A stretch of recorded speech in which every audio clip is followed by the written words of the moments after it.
Assalamualaikum warahmatullahi wabarakatuh. Nama saya Ahmad Andi. Saya mahasiswa Universitas Mercu Buana, Fakultas Ilmu Komputer, Teknik Informatika. Di video kali ini saya akan menjelaskan mengenai bagaimana cara pengaturan API untuk aplikasi. Nah, sebelum itu, sebelum menjelaskan bagaimana cara mengaturnya, kita tahu terlebih dahulu apa sih itu API. Jadi API itu adalah singkatan dari Application Programming Interface, yang dimana fungsinya ini memudahkan developer dalam mengembangkan aplikasinya. Jadi misalnya kita ingin membuat aplikasi, itu kita nggak perlu lagi membuat aplikasi dari nol. Ibaratnya ini kita udah punya fondasinya atau fungsi-fungsi yang sudah ada. Jadi kita tinggal menariknya saja atau mengambil data dari API yang sudah disediakan. Nah, API ini banyak digunakan oleh programmer, oleh developer, dan API yang digunakan juga sesuai kebutuhan dari aplikasinya sendiri.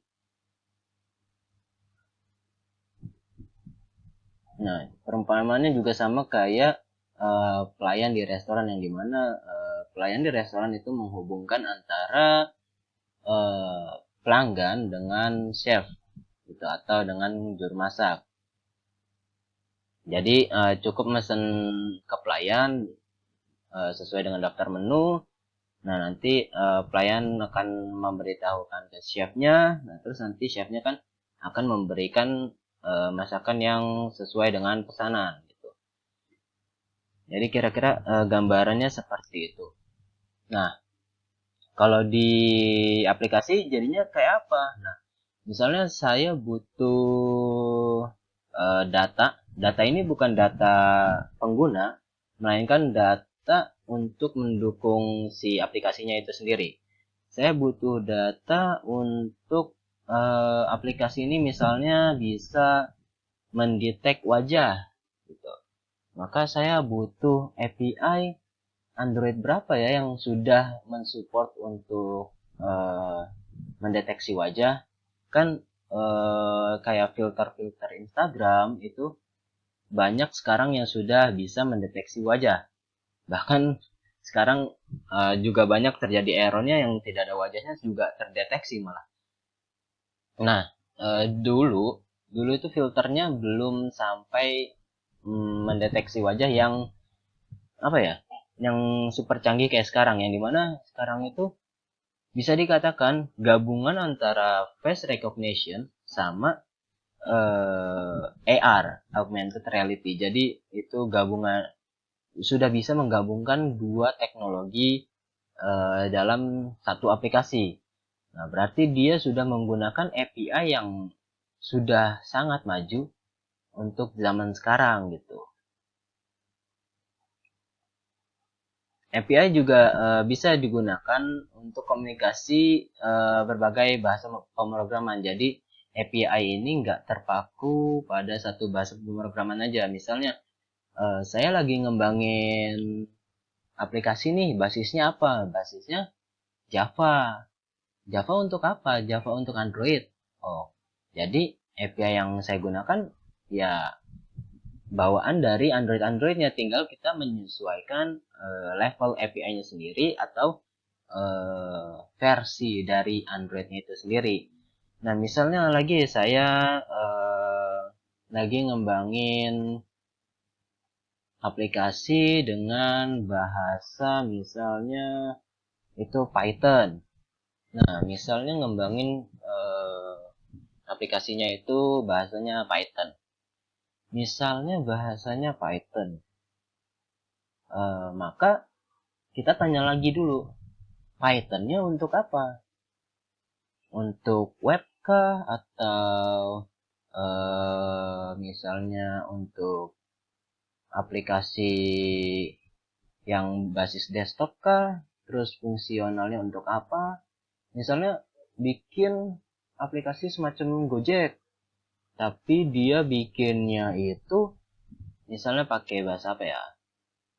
Ya pokoknya sembarang lah, misalnya pakai Java atau pakai Kotlin atau pakai eh, ya itu tadi Python. Nah, karena kita pakai untuk keperluan misalnya aplikasinya itu Gojek, maka kita butuh API apa nih? Yang pertama kita pasti butuh API Android. Kenapa? Karena kita butuh base Androidnya, kita butuh fondasi atau data-data dari codingan Androidnya.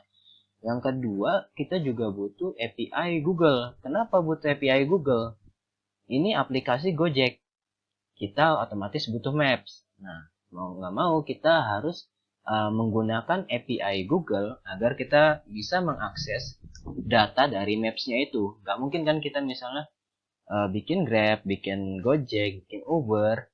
Nah, kita yang riset sendiri jalanannya itu bakal makan waktu banget, itu bakal makan biaya banget, dan itu sangat tidak efisien. Lebih baik nggak apa-apa makan biaya, tapi kita bisa menggunakan data yang sudah disimpan oleh Google di Google Maps. Jadi kita nggak apa-apa deh bayar deh untuk API Google. Tapi kan kita bisa langsung dapat gitu, efisien waktu. Pengembangan aplikasinya itu jadi lebih cepat ketimbang kita udah ngembangin aplikasinya, kita harus riset jalannya dulu, terus lagi belum biaya untuk riset jalannya itu sendiri, itu udah boros banget dan bener-bener apa ya, ya itu nggak efisien, boros, buang waktu, buang biaya, buang resource segala macem. Jadi API itu sangat membantu developer dalam mengembangkan aplikasinya. Contoh lain, misalnya kita mau bikin aplikasi apa ya yang oke, ya Instagram lah, katakanlah Instagram. Kita bikin yang semacam Instagram. Kita punya filter. Nah, filter ini misalnya kita mau menyaingi Instagram, dia bakal misalnya kita nggak beli API atau nggak menggunakan API dari Android yang di bagian face recognition-nya, mungkin kita akan butuh banyak waktu untuk meriset bagaimana cara kita membuat face recognition dari nol. Itu pasti bakal makan waktu banget dalam pengembangan aplikasinya. Nah, sementara di sisi lain ketika kita ingin menjadi saingan dari Instagram, Instagram sendiri karena sudah menggunakan API dari Android-nya, kan Android setiap saat semakin berkembang. Nah, misalnya kan Instagram sudah memakai API dari Android. Nah, Instagram ini mengikuti perkembangan dari Android-nya dan memanfaatkannya untuk bisnisnya. Nah, kita yang membuatnya dari nol itu akan ketinggalan jauh banget sama Instagram. Jadi ibarat kata kita mau saingin Instagram nih, bikin aplikasi, tapi kita sendiri udah ketinggalan jauh. Mau bikin saingan tapi kita malah merepotkan diri sendiri dengan membuatnya dari nol. Itu udah makan biaya, nggak mungkin bersaing sih jatuhnya, itu bakal jauh ketinggalan dari yang pihak yang ingin kita jadi saingan gitu. Jadi dari dua contoh itu aja sudah bisa terlihat API ini benar-benar apa ya, sangat membantu developer dalam pengembangan aplikasi, dalam pembuatan aplikasi, dalam pembuatan, dalam pengembangan, dalam mendevelop.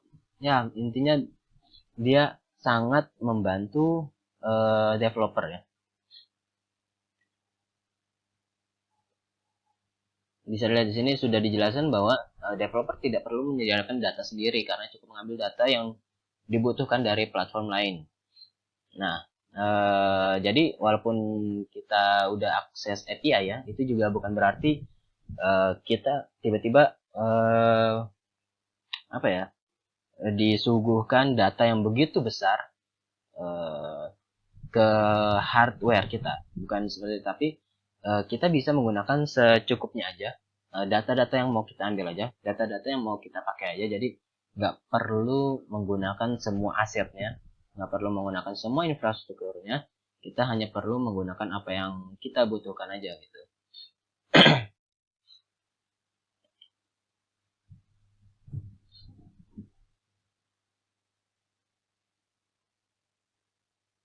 Oke, di sini ada jenis-jenis dari API. Yang pertama, public API. Public API sering juga disebut dengan Open API. Jadi, API ini bisa diakses oleh siapa saja dalam lintas platform. Selain itu, jenis API ini paling mudah digunakan, cukup daftar aja langsung memanfaatkan di aplikasinya. Nah, contohnya API untuk Google Maps tadi yang seperti digunakan Gojek, Grab, dan aplikasi ojek online lainnya, transportasi lainnya. Terus ada API untuk data COVID Indonesia, itu juga bisa diakses untuk apa ya? Untuk riset. Biasanya untuk riset data ya, data COVID Indonesia API itu untuk riset. Misalnya kayak riset harian, perkembangan apa? Misalnya kayak di Gojek sendiri juga ada ini ya, apa? Tentang data kesehatan. Ada untuk e-pasportnya kalau nggak salah. E-pasport kayak sertifikat vaksin gitu juga ada di Gojek, sudah tersedia. Jadi dia menggunakan API dari data COVID Indonesia itu sendiri. Yang kedua ada private API. Nah, private API ini jenis API yang tidak terbuka untuk publik, untuk umum. Nah, biasanya jenis API ini dibuat untuk keperluan internal dalam pengembangan aplikasi tertentu.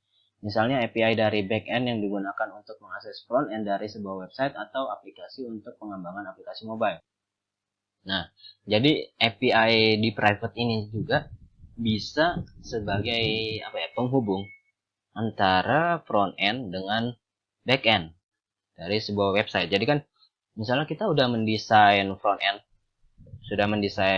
end dari website, tapi sistemnya nih belum jalan nih, di back endnya belum jalan. Nah, untuk biar dia bisa terhubung, itu memerlukan sebuah API. Jadi front end semacam merequest ke API, merequest sistem dari backend yang sudah kita coding, seperti itu. Jadi tinggal misalnya kalau mau login, sistemnya gimana? Misalnya passwordnya itu benar, dia akan terus ke halaman mana. Misalnya passwordnya itu salah, dia akan keluar apa. Nah, itu kan semuanya ada di backend. Cara kita narik ke frontend gimana? Gunakan API, panggil melalui API, yaitu private API. Yang ketiga ada partner API. Partner API bisa digunakan untuk kepentingan umum, tapi sebatas pihak yang sudah memiliki izin penggunaannya. Seperti halnya public API, cukup mendaftar aja penyedia API terlebih dahulu, kemudian menggunakannya pada aplikasi tertentu sesuai perjanjian. Contohnya API Pinterest. Nah, di sini berarti partner API ini lebih ke arah API yang bisa dibilang sebagai perjanjian antara dua perusahaan atau dua pihak yang ingin bekerja sama. Entah ini melalui pembayaran per bulan, per tahun, atau ada kontraknya seperti itu, ada perjanjiannya, atau dia kerjasama semacam menggabungkan aplikasi. Misalnya kayak Instagram kan kalau nggak salah dulu itu bukan from Facebook ya. Instagram bukan from Facebook. Nah, itu kalau nggak salah entah dibeli atau dia kerjasama dengan Facebook menggunakan API-nya seperti itu. Jadi ada terikat kontrak di antara kedua pihak tentang penggunaan API ini, dan karena sudah terikat perjanjian, maka API yang digunakan bisa sebatas perjanjian kontrak itu, atau ya tergantung kontrak itu, atau misalnya di kontrak itu tertulis bebas menggunakan semua API atau semua aset yang ada di API itu, atau menggunakan misalnya bolehnya pakai face recognition aja nih, atau bolehnya gunain fingerprint aja gitu. Jadi ada perjanjian mengenai penggunaan aset-aset di dalam penggunaan API-nya itu sendiri. Oke, selanjutnya di sini ada Composite API. Composite API merupakan API yang menyimpan data dari berbagai server atau hosting dalam satu tempat. Tentunya hal tersebut sangat menghemat waktu bagi pengguna. Itu karena pengguna bisa mendapat berbagai jenis data hanya dalam sekali akses. Jadi karena si API ini dia punya data banyak banget dan dia simpen cuma dalam satu tempat aja. Nah, di situ jadinya enak untuk aksesnya gitu. Jadi lebih cepat juga, lebih efisien juga, jadinya serba cepat untuk merequest data yang tersimpan di API-nya. Lalu manfaat API. Yang pertama, memudahkan membangun aplikasi yang fungsional. Kayak tadi sudah dijelaskan, API ini sangat memudahkan developer dalam mengembangkan atau membangun aplikasinya. Dengan menggunakan API akan lebih mudah untuk membuat aplikasi yang fungsional dan kompleks tanpa perlu menambahkan data secara manual atau membuat dari nol. Aplikasi yang dikembangkan akan memiliki fitur dari aplikasi tujuan. Kayak tadi, kayak Gojek atau Uber atau ojek online lainnya yang menggunakan API dari Google Maps untuk urusan peta di dalam aplikasinya. Walaupun mungkin ada misalnya antara di Grab sama di Gojek itu kan pasti berbeda di icon motornya atau icon kendaraannya di dalam aplikasi Maps tersebut. Tapi yang pasti data mengenai jalannya, mengenai rutenya itu mengambil API dari Google Maps, sehingga dia hanya perlu menambahkan icon-icon yang diperlukan saja, yang tidak perlu sekompleks membuat maps baru seperti itu. Nah, seperti ini tertulis seperti pada Gojek, platform layanan transportasi, peran peta sangat penting. Nah, jadinya Gojek nggak perlu bikin peta sendiri kan. Dengan API aplikasi tersebut cukup mengambil data dari Google Maps.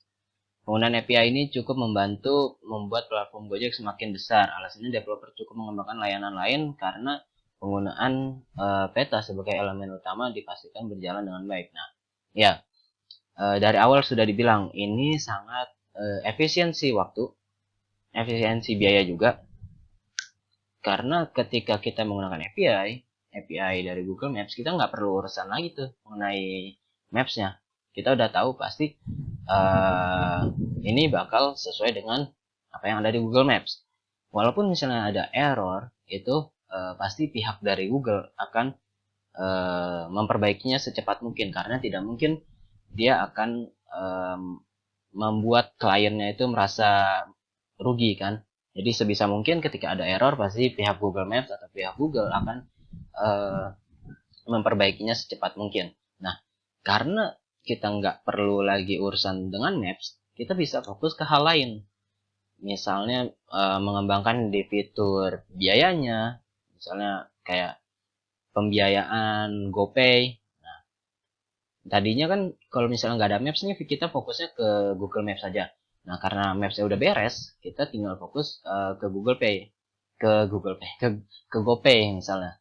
Ke GoPay, kita mikir nih, GoPay ini bisa buat apa aja? Oh, bisa buat isi pulsa, misalnya. Terus, oh bisa buat apa lagi? Bisa buat bayar listrik. Nah, jadi kita sebagai misalnya pihak Gojek atau pihak pengembang aplikasi, kita tinggal berfokus pada layanan itu, mengembangkan aplikasi ini agar bisa mendapatkan akses, bukan sekedar mendapatkan akses, tapi bisa membuat sistemnya berjalan di layanan itu. Jadi fokusnya itu bisa ke hal lain ketimbang ngurusin Maps doang. Nah, yang kedua, pengembangan aplikasi menjadi lebih efisien ya. Di sini sudah dijelaskan dari awal, pengembangan aplikasi jadi sangat efisien. Dengan adanya API, Anda tidak perlu melakukan komunikasi langsung dengan aplikasi lain yang ingin dihubungkan. Cukup dengan komunikasi melalui API. Hal ini sangat membantu terutama jika Anda ingin membangun aplikasi lintas platform dengan berbagai layanan sekaligus. Nah, berbagai layanan sekaligus. Misalnya berarti ada Tokopedia ya. Katakanlah Tokopedia. Tokopedia di dalamnya itu ada banyak banget layanan.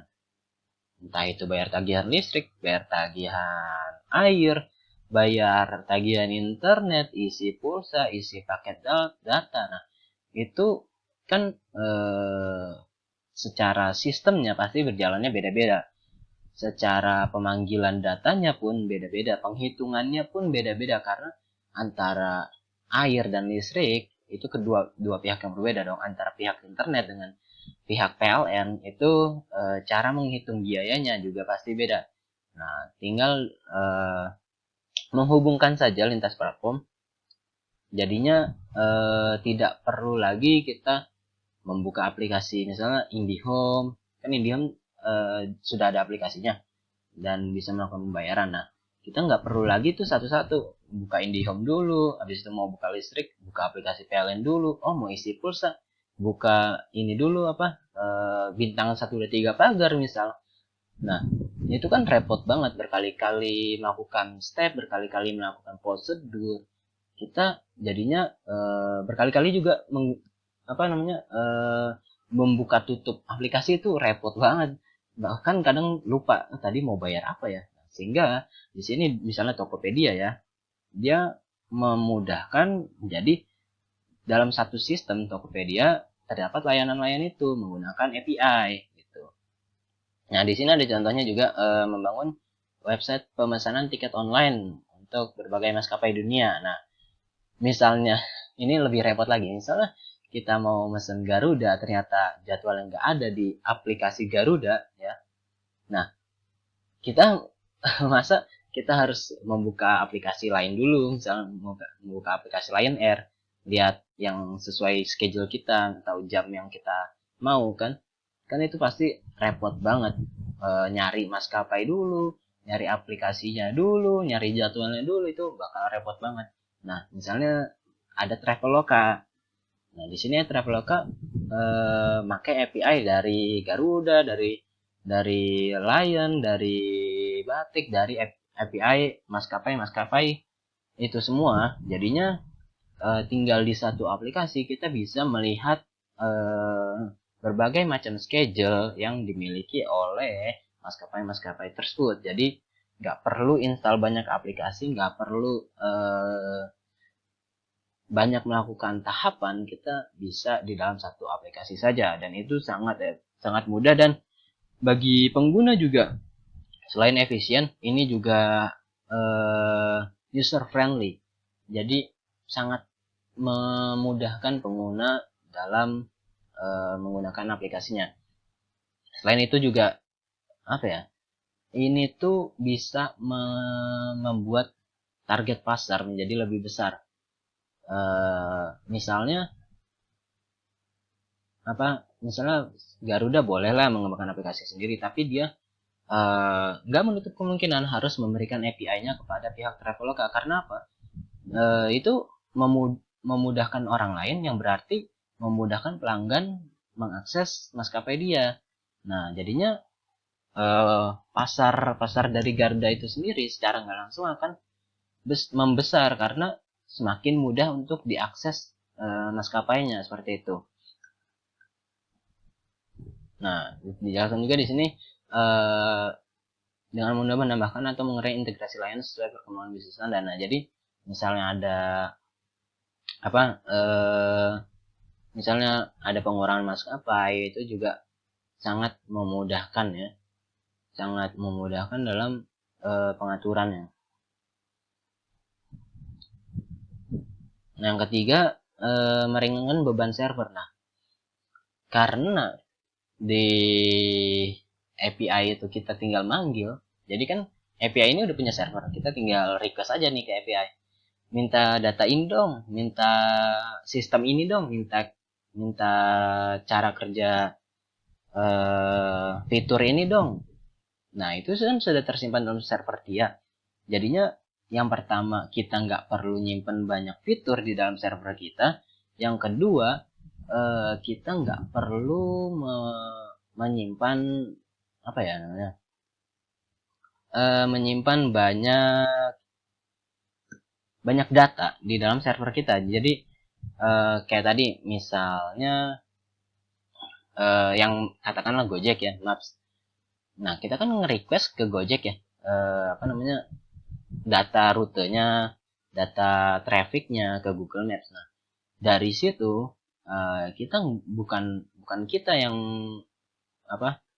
mengatur data di server kita, melainkan itu semua datanya ada di servernya si Google Maps. Kita tinggal merequest aja agar bisa ditampilkan di aplikasi kita gitu. Jadinya server pun akan jadi lebih ringan, nggak perlu banyak simpanan di dalam servernya.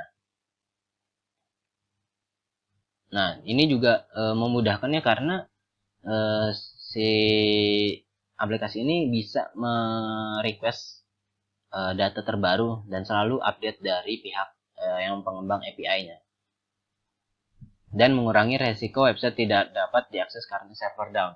Nah, ini penting banget karena lagi-lagi server down itu permasalahan yang bisa menghambat transaksi bisnis. Itu misalnya down sekitar 10 menit atau 15 menit aja, itu kerugiannya mungkin bisa miliaran atau mungkin puluhan miliar atau mungkin sampai triliunan karena masalah server down. Dan penggunaan API ini sangat bisa diandalkan untuk mengurangi beban server yang mengakibatkan server down. Oke, selanjutnya di sini ada arsitektur dari API. Yang pertama, RPC. Merupakan teknologi untuk membuat komunikasi antara client side dan server side. Bisa dilakukan dengan konsep sederhana. RPC memiliki dua jenis, yaitu XML RPC dan JSON RPC. Sesuai namanya, XML RPC menggunakan format XML sebagai media perpindahan data, sedangkan JSON RPC menggunakan JSON untuk perpindahan datanya. Yang kedua ada SOAP. Arsitektur API ini menggunakan XML yang memungkinkan semua data disimpan dalam dokumen.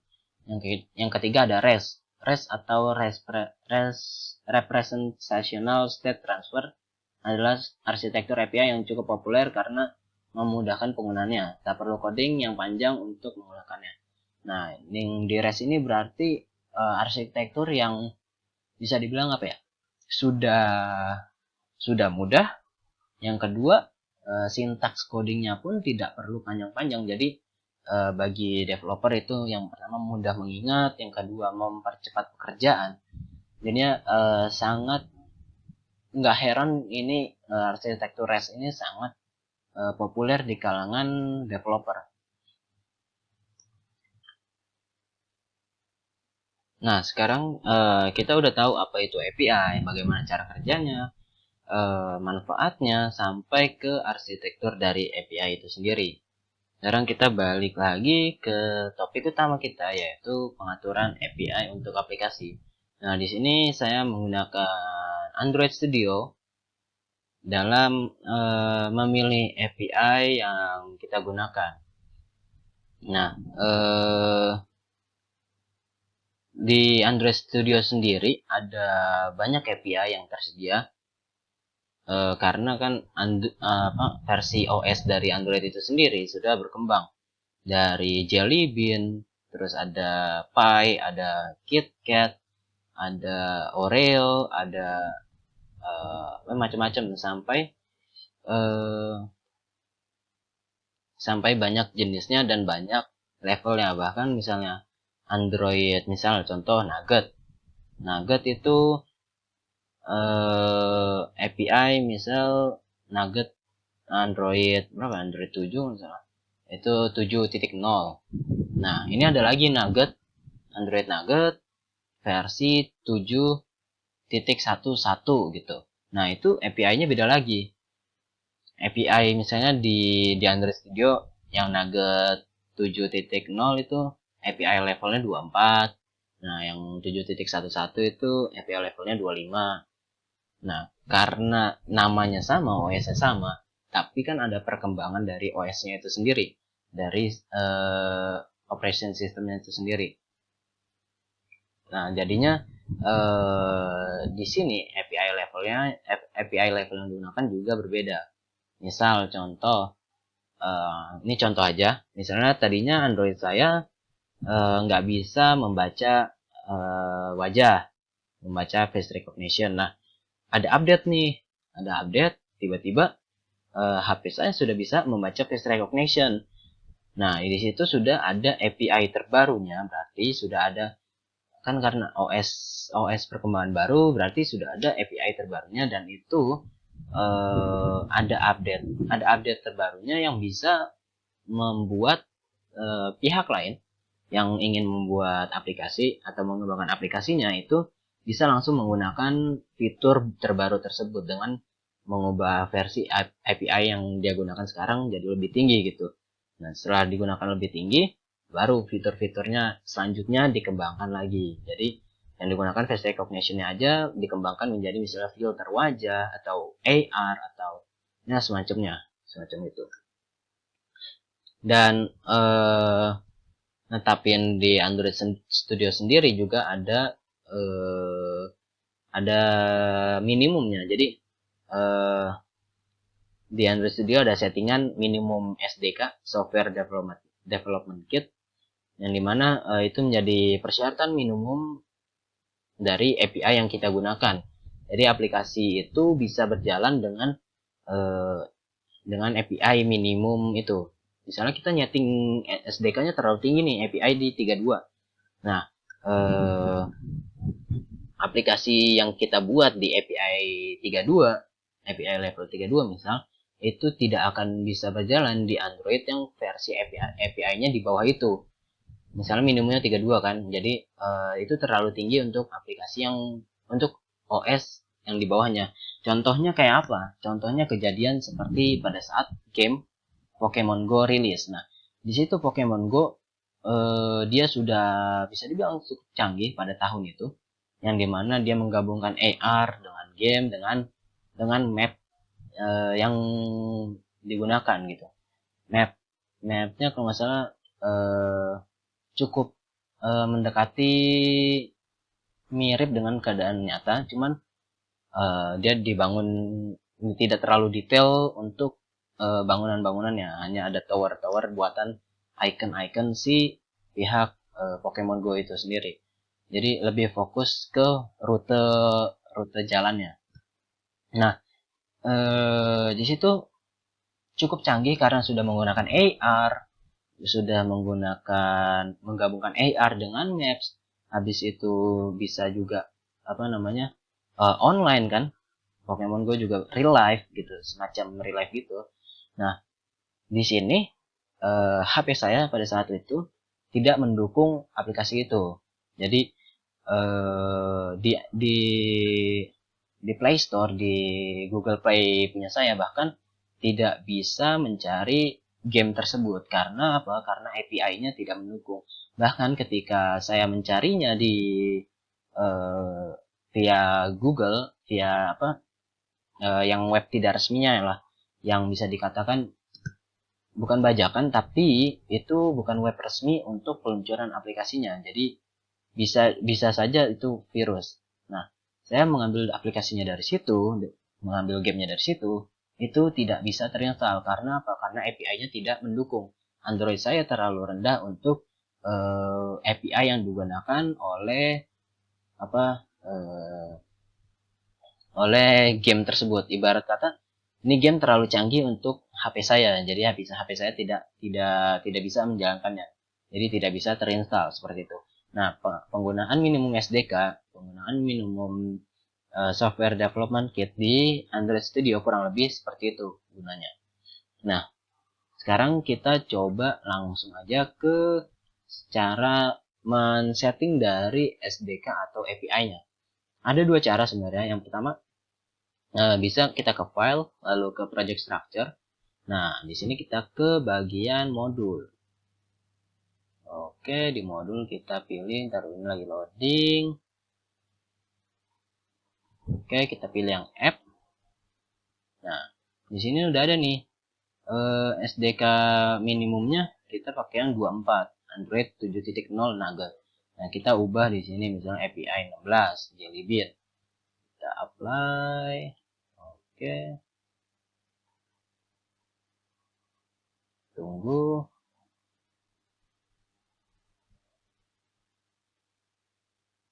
Kita klik OK. Nah, di sini sudah terlihat Gradle Project Synchronize in Progress. Jadi dia otomatis akan mensinkronize penggunaan dari SDK yang kita pilih minimumnya. Nah, ada cara lain, kita buka di bagian Gradle script. Kita buka, kita bagian ke Gradle yang modul API.app. Buka. Nah, di sini minimum SDK-nya 16. Sudah terganti kan tadi. Nah, kita ganti aja lagi. Dan tadi kita gunakan 24 misal. Oke, coba save. Habis itu langsung synchronize. Ya, sudah membaca. Oke, sudah. Ini kita silang, kita cek coba berubah nggak di project structure-nya.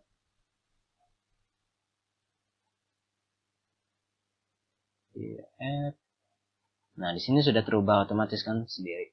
Nah, jadi caranya seperti itu untuk mengubah minimum SDK yang kita gunakan. Nah, tapi di Android Studio ini sendiri ada yang namanya SDK Manager. Nah, itu untuk apa? Itu untuk kita menarik datanya. Kan nggak mungkin kita misalnya baru install Android Studio nih, tiba-tiba sudah terpasang semua API-nya. Gitu. Itu bakalan berat banget, yang pasti installnya bakal lama banget dan membutuhkan space yang sangat besar. Nah, di sini kita bisa buka di setting, oke. Lalu kita pilih yang sistem setting, lalu ada Android SDK.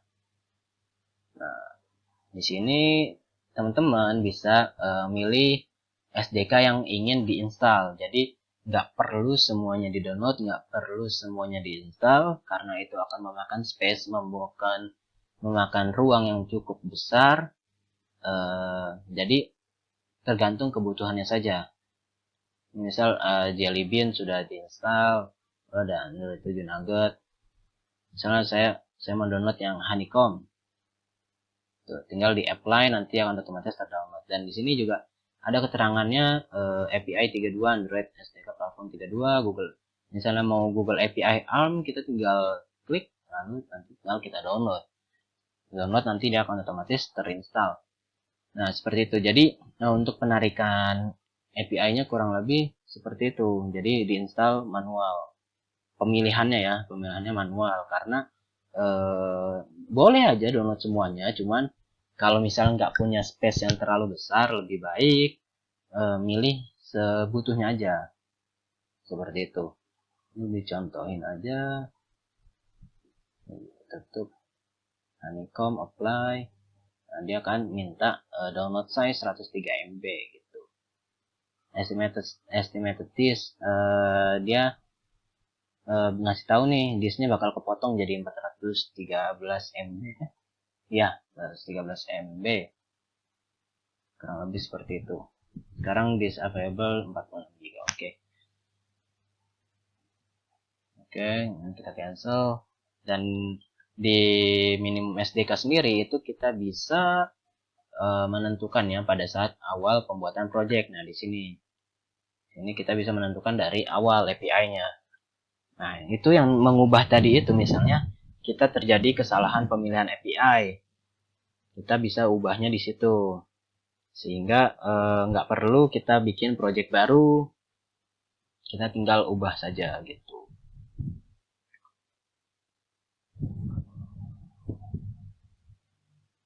Oke, saya rasa segitu aja penjelasan dari saya. Kurang lebihnya mohon maaf. Wassalamualaikum warahmatullahi wabarakatuh.